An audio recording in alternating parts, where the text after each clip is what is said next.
నమస్తే అందరికి, నేను మీ శౌరిక్ సమంత. సో వరలక్ష్మి పూజ మీ అందరూ ఎలా జరుపుకున్నారో కామెంట్ చేసేయండి. నేనైతే స్పెషల్ గా పూజలు ఏం చేసుకోను, బట్ నేనుండే సరౌండింగ్స్ లో వరలక్ష్మి పూజ ఎలా జరుపుకున్నారు, ఎలా రెడీ అయ్యారు అనేది మీ అందరికి చూపించేస్తాను. మా ఆఫీస్ పైన ఉండే మామగారు అయితే కనుక మార్నింగ్ పూజ కంప్లీట్ చేసుకుని మా కోసం ప్రసాదం అయితే తెచ్చేశారు. థ్యాంక్ యూ సో మచ్ అమ్మా. అండ్ ఇవాళ వరలక్ష్మి పూజ కాబట్టి మార్నింగ్ ఎవరు రాలేదు ఆఫీస్ కి, ప్రవీణ్ గడు ఒక్కడే వచ్చాడు. సో తినరా అని చెప్తే ఫస్ట్ అయితే నాకే పెట్టాడు. సో అంత ప్రేమ వాడికి నేనంటే. అలా అనుకునే లోపు చూడండి ఎలా కూర్చొని తినేస్తున్నాడు. ఆ తర్వాత నేనైతే ఆఫీస్ నుంచి ఇంటికి బయలుదేరుతుంటే ఆఫీస్ పక్కన ఉన్న ఈ పాప చూసారా ఎంత క్యూట్ గా రెడీ అయిందో. అండ్ బొడ్డోడు కూడా చాలా బాగా రెడీ అయ్యాడు. అప్పుడే పూజ కంప్లీట్ చేసుకుని గుడికెళ్ళి వచ్చారంట.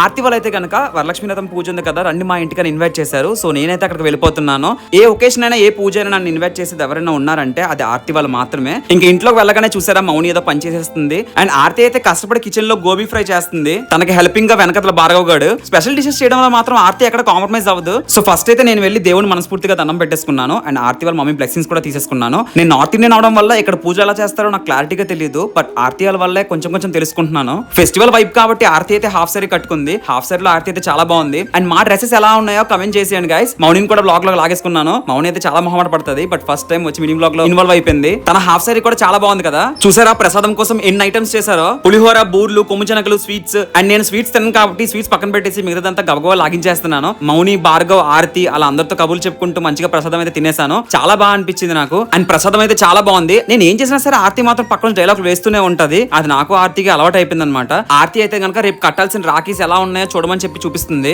ఈ ఇయర్ వరలక్ష్మి పూజ అయితే కనుక నేను ఇలా కంప్లీట్ చేసుకున్నాను. మా టీం అందరికి ఆ లక్ష్మీదేవి బ్లెస్సింగ్స్ ఉండాలని మనస్ఫూర్తిగా కోరుకుంటున్నాను. Thank you so much guys. ఈ వ్లాగ్ ఎండ్ వరకు చూసినందుకు. వ్లాగ్ లైక్ చేసుకోండి అండ్ ఛానల్ సబ్స్క్రైబ్ చేసుకోండి. Bye guys. మరిన్ని వ్లాగ్స్ తో మీ అందరినీ కలుసుకుంటాను.